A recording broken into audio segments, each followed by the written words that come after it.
welcome to this session. I'm Brent Edwards. I don't think I need to really introduce the people to my left, but John Edwards, Cheryl, Gwyn and Nicky Hager. And it seems it's quite a good time just to pick up on what Professor Kamatachi was saying, because we are talking about security and privacy, and we're essentially going to try and talk about it in the context of the intelligence review. We want to make it conversational and not too formal, and I think we've got roving mics around, so if people want to pop up a hand and involve themselves, question, maybe a quick comment, please do so. But I thought we might start off, given the comments, the intelligence review, and I thought some of the comments that the professor made, and I mean particularly two that struck me was the comment that there is not a trade-off between privacy and security. You know, we can have both, and I certainly know my experience as a journalist covering this matter, whenever I've reported, particularly on politicians talking about the need for greater surveillance, more security, either explicitly sometimes or more often implicitly, it's, well, if you want to feel more secure, you've got to give a little bit of your privacy and freedom to get that security. And I think clearly that is not something that a lot of people agree with. And again, I think following on from that, the comment about if we're responding to security threats, how proportional is that response?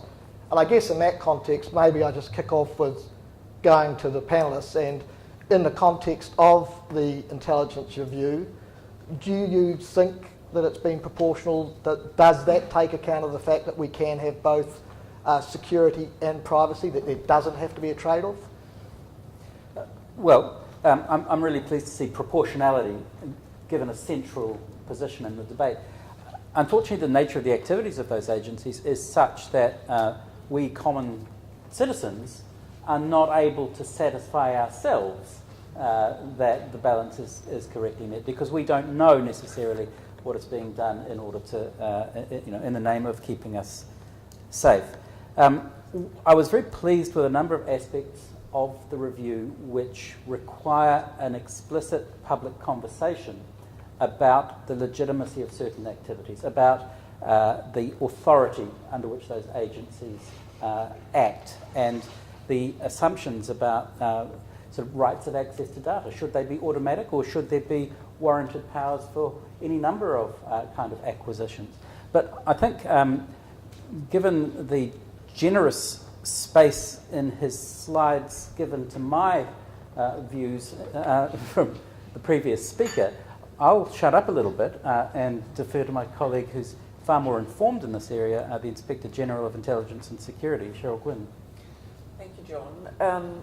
I suppose one of the things I'd like to pick up on is what John said about citizens, to a large extent, not actually knowing what our intelligence and security agencies do. And it seems to me that's a really critical question when we think about this this legislative review and how that might be transformed into draft legislation. And one of the things I've been saying repeatedly is that it's really important that the legislation, when it emerges, clearly describes what powers our intelligence and security agencies have, what types of data collection measures do they have, who can exercise them, for what purpose, who might be subject to them, what are the thresholds, how long can they keep information gathered, how is that information held, who might they share it with, and of course oversight. What oversight is there of those powers? And the Cullen and Reddy report has quite a lot to say about oversight, but in a way I think that's the easy bit. History shows us that when politicians can't agree on the substance, they look to oversight. And I think what's really critical is that to recognise that oversight can't compensate for lack of clarity in the law. And if new powers are going to be sought, and we don't know yet until we see the draft legislation, then it seems to me that the agencies and the responsible ministers need to clearly make the case for those new powers. Why are existing powers not adequate? do the agencies have the capability to take on new powers and exercise them safely and properly? And just while I'm on that note, one of the things that's come out of the UK legislative review, which is still in progress, you may know there's a draft investigatory powers bill, and Professor Kanatachi has written on this. And there's been much criticism of it, but one of the things that I thought was positive and interesting is that in the when that bill was announced, the UK government simultaneously announced several capabilities of their agencies that had not previously been publicly known. And the point of that was that members of Parliament and public knew what the existing powers were before they started debating how the new legislation should be shaped. And as part of that, but it also went much broader, the UK government also issued what it called fact sheets, documents like these which talk about particular powers that the agencies have. So there's one on hacking, there's one on metadata, and talks about what it is, why it's necessary, who can do it, under what authority, and so on. And you might not agree with the substance, but at least the government attempted to lay out there what these powers were and what new powers, if any, were being proposed. And I think that's a really good model when we come to discuss our new draft legislation. Yeah, Nicky. Morning, kia ora tātou. I'm going to be a little more critical than that. I think that the underlying thinking in the Cohen Reddy review is dreadfully conventional. And in the golden age of surveillance, it is going to mean more surveillance. And I just want to run through some particular points about this. The first thing is that over the last decades, there has been an increasing creep from where capabilities, we're talking about mass surveillance capabilities that were developed for the Cold War, have gradually crept their way into normal domestic policing and security work. And it seems to me that probably one of the worst things about this review is that it legitimizes that. It's actually saying that there should be more, that there will be procedures for it, but there will be more use of national security, high-level, sort of national security agency kind of surveillance for ordinary things in a country which has as few threats as New Zealand. That wasn't justified in any way apart from the most conventional kind of language. The next, we can talk more about it if you want. The next thing which stands out for me in this, and we haven't, as Cheryl said, seen the legislation yet, is that the really important thing with intelligence agencies is the letter of the law to do with what their powers are, and in particular how security is defined. And I think in one way it was a valiant and worthwhile effort of the Cullen and Reddy review to try to look again at how we describe security, which traditionally has been espionage, sabotage, subversion and things like that. But actually the rewriting of it that they have done terrifies me, because unless it is hugely tightened from what they've written, from my understanding of these things, it will legitimize way wider surveillance than is happening at the moment. It's a really bad idea. I don't know whether it is foolish or naive, but it's the wrong thing to do. The last thing I want to say is that where perhaps the review was most conventional is that it says that the work of the GCSB, that's our largest foreign intelligence agency, it says it defines its activities as being providing intelligence to New Zealand government, which is not very far off being a lie, because as we know, we are the smallest ally in a Five Eyes intelligence alliance. Most of what we do is not decided by what New Zealand needs to know about the rest of the world, which we can read in newspapers and so on. It's actually about playing our part in a larger Western intelligence alliance.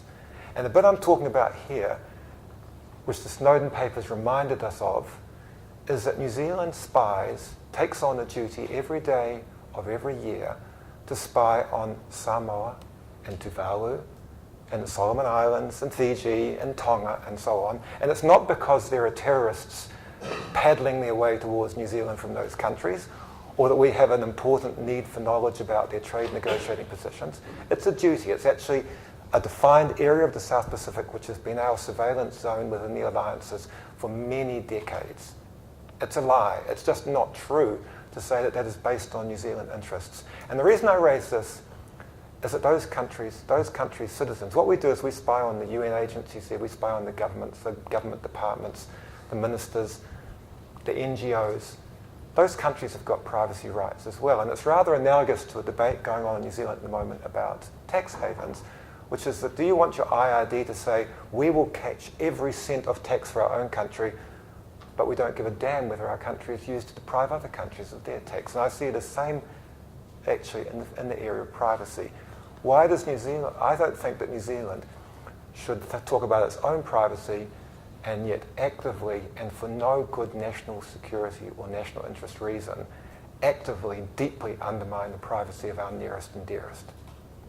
That's enough for a start. Thank you. Cheryl, Nicky's views about the review, are there some legitimate concerns?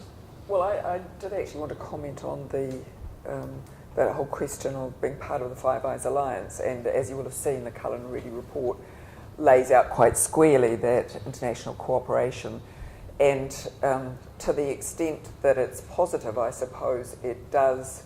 The report says that those arrangements and any other cooperation and sharing arrangements ought to be mandated in the legislation, and there ought to be a process whereby the Minister approves and the Intelligence and Security Committee sees, notes specific intelligence sharing arrangements.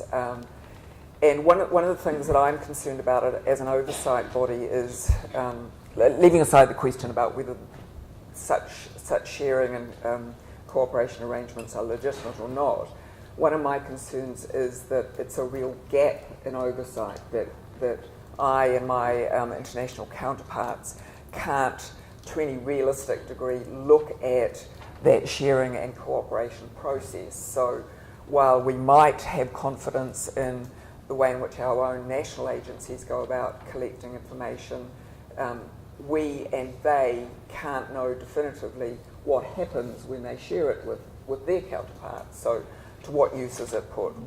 How is it held? Who has access to it? And likewise, when they receive intelligence back from their counterparts, they can't know definitively what the source of that was. Was it acquired consistent with human rights and so on?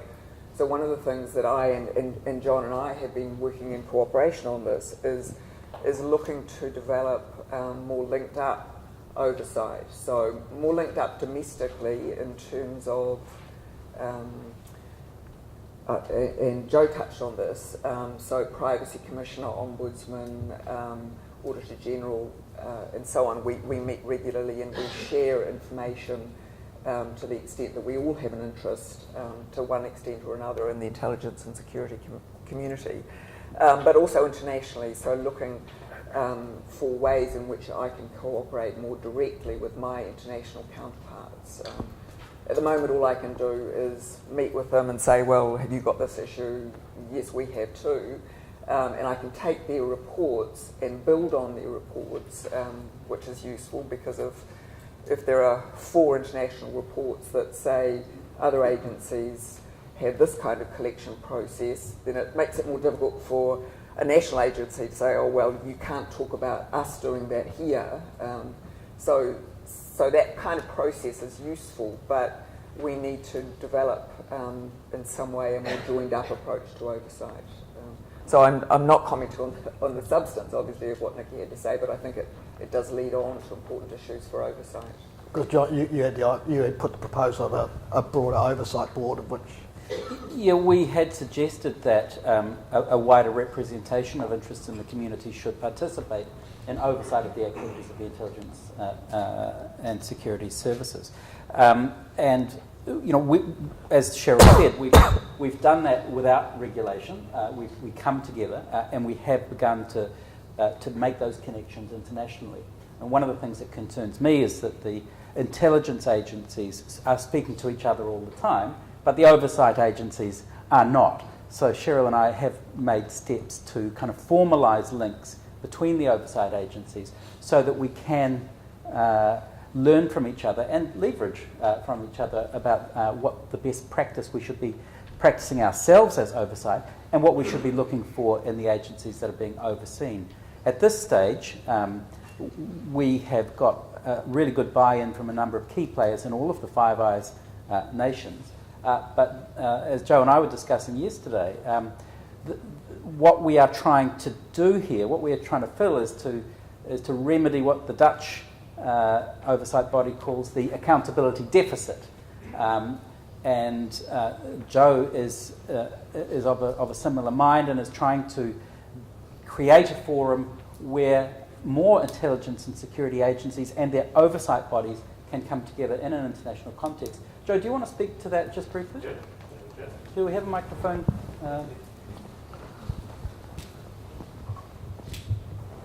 Yes, I wasn't raising my hand because I've been going on for 3/4 of an hour, and I think it's only fair that everybody gets to say something. But I'm completely of one mind with what Cheryl and John has been saying. And one of the strands, so I was talking about one of the strands in my activities today, which is going to the fundamentals of privacy and discussing about personality and privacy.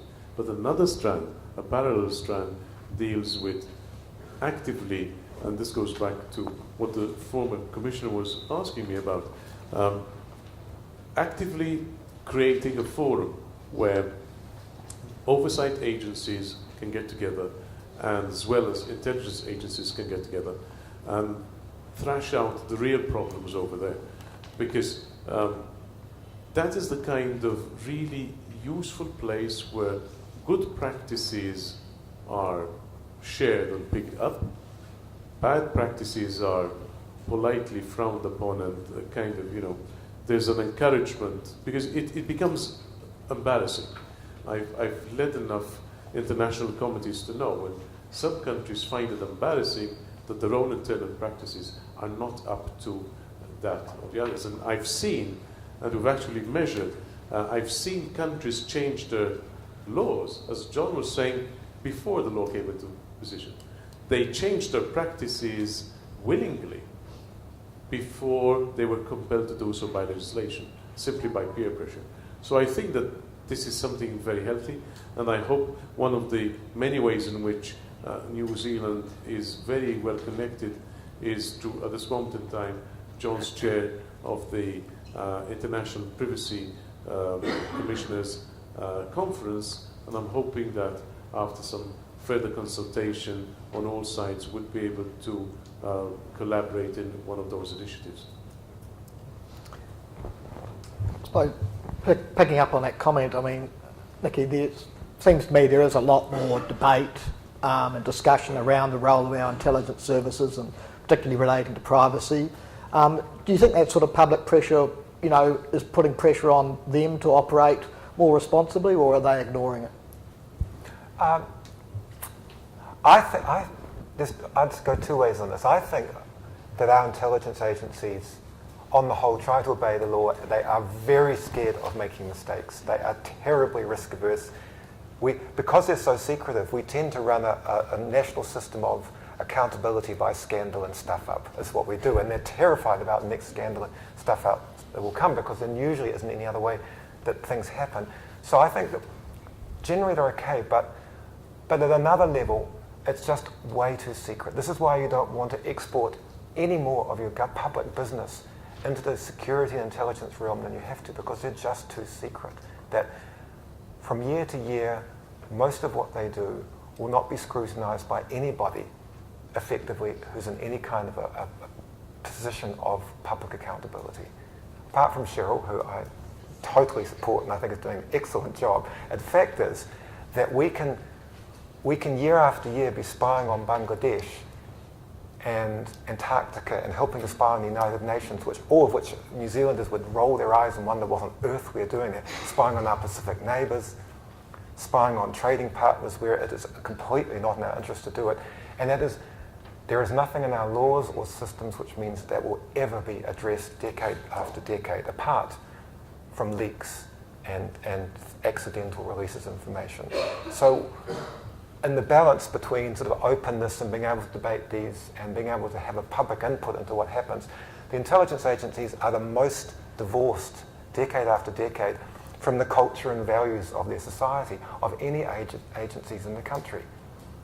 Which is why, when you have a review like the sort of sold to us as this sort of sparkling and intelligent Michael Cohen sort of thing, it's really disappointing that it dodged so many issues and it was so conventional in lots of ways. Can I ask a question, Nicky? That the issue that you outline of the information flows to others in the Five Eyes Alliance, isn't that an international issue rather than a domestic one? I mean, the Five Eyes Alliance is not the only intelligence sharing network in the world. There are networks all across Europe, in Eastern Europe, and in Latin America.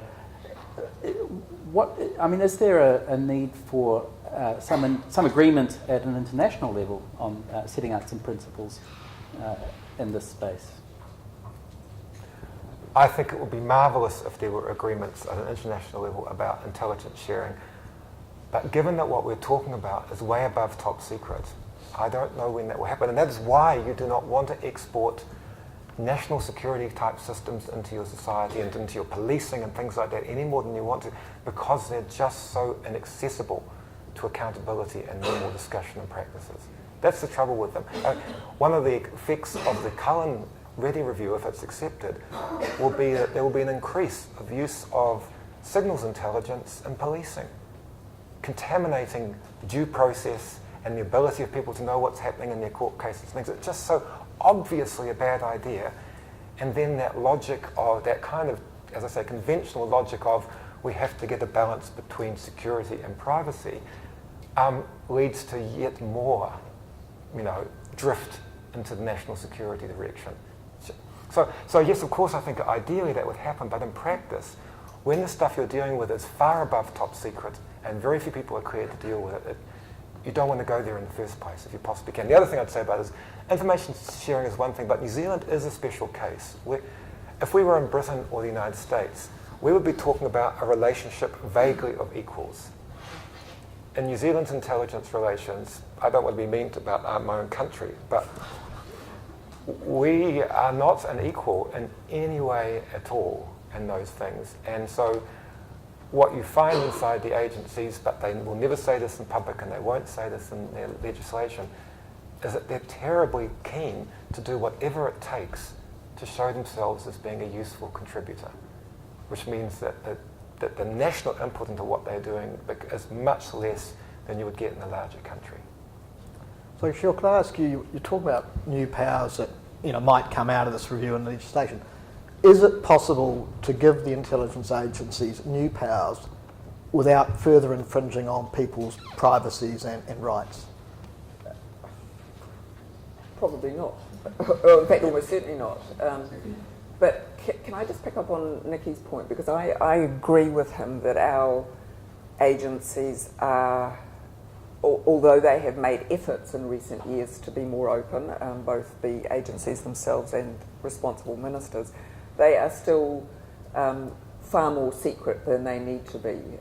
And I suppose one of the recommendations in the Cullen Ready report, which is that both agencies be more closely integrated into the public sector, may to, in a general way, assist in that they become more subject to public sector norms and values. But I think separate from that, there has to be a much more concerted effort to think about what information can we put into the public domain. And that kind of discussion is happening elsewhere. I mentioned in a presentation earlier this week that both the UK and the US recently have been reviewing their system of classification of secret documents. So classifications ranging from confidential through to top secret. And the UK, I understand, last year decided to do away with the confidential level of classification, and the US is looking at doing the same. So the kind of classifications that the agencies rely on to keep information separate are not immutable.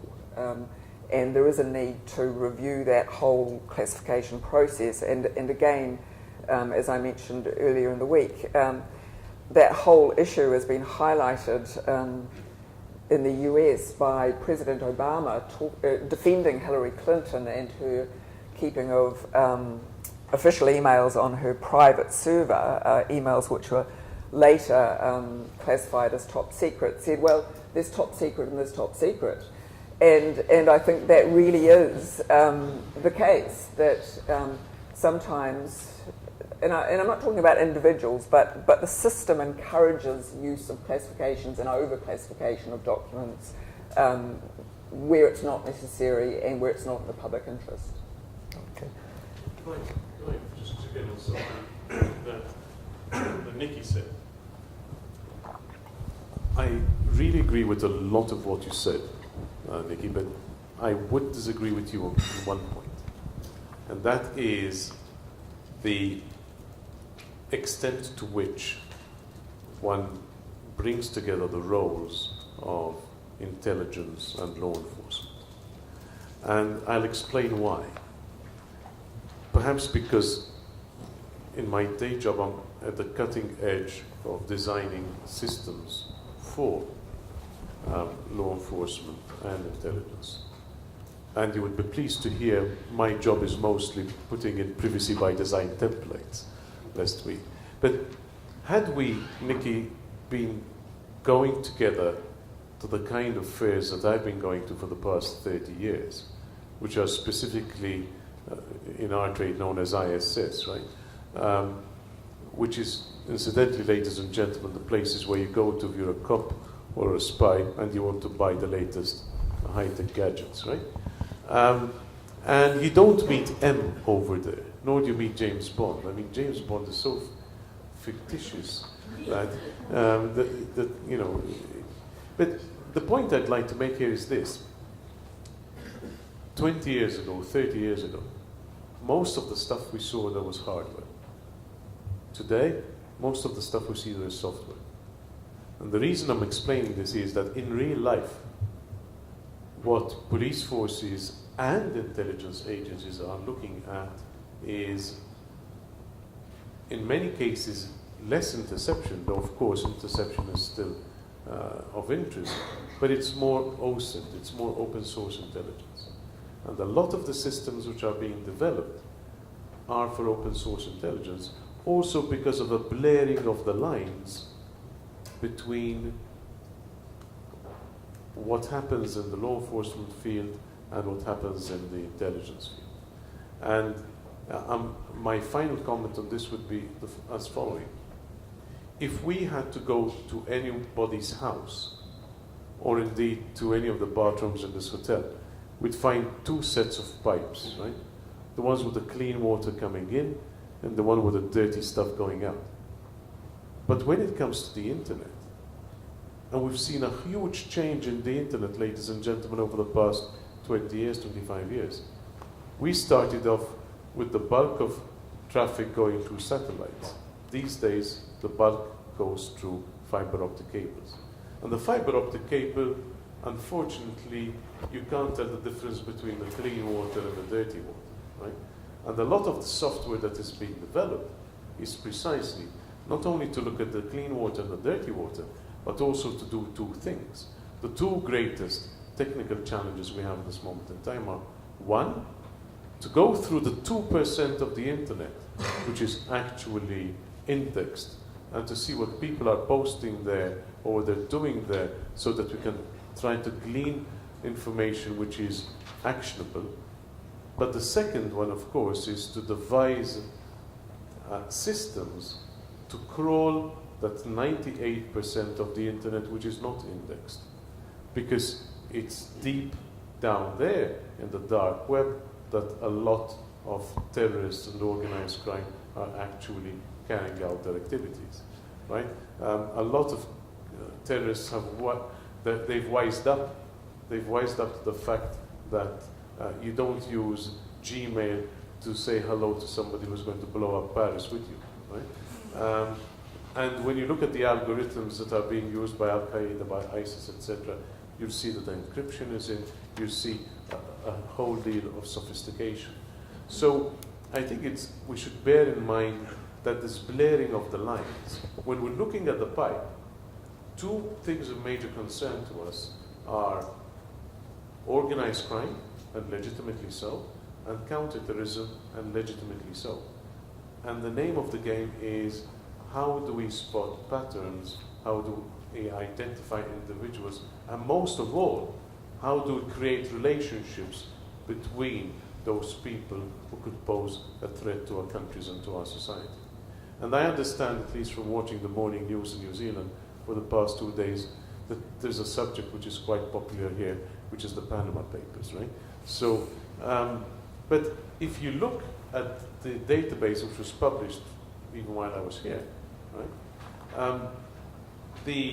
And I happen to know a couple of the programmers who worked on it. What's interesting there is the ability by the programmers to create relationships between people and companies out of 11.5 million documents, or however much it is. And this is precisely what intelligence services try to do. They try to understand what's going out there in signal intelligence and try to understand how they could apply that to the good of society. And I can understand your concerns, Nicky, but in reality, I don't see what option police forces, law enforcement, or intelligence services would have, but to use the same tools as one for the other. Because the means for passing the information is largely the same. We are no longer living in an era where you have one set of telecommunications which is being used by one party and another. We have the same fiber optic cables which are being used for good and evil. And we have to find out a reasonable way of tackling that. Thank you. Okay. I could probably explain. Can you carry that conversation on it, because we're running late, and but before we do break for a cup of tea, is there anyone who does want to ask a question or make a quick comment from the floor, or are you all keen to get out and have a? Oh, there we go. I was at a function with the Inspector General last week, and I asked her this question. She said I should direct it at the Privacy Commissioner, so I'll take her advice.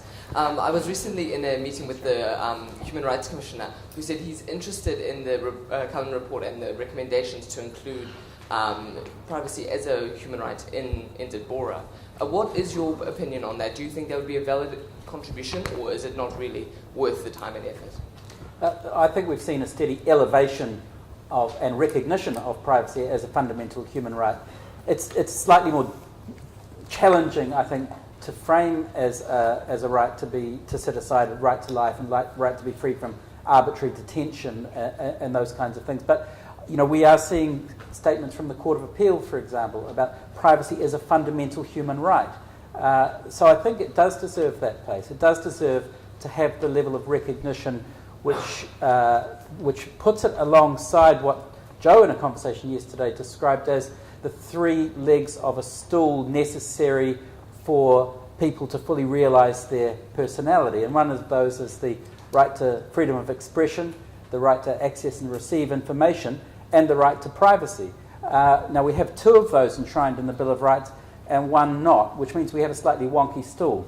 So I would certainly support that, but I also recognise the challenges with defining a right to privacy, which is extremely contextual and notoriously difficult to nail down in a constitutional instrument. Thank you for the question, though. Quickly, one other question. Anyone? Okay, well, we can take a break from Wellington. I'd like to thank Nicky, Cheryl and John, and also Joe for his contribution. Thank you.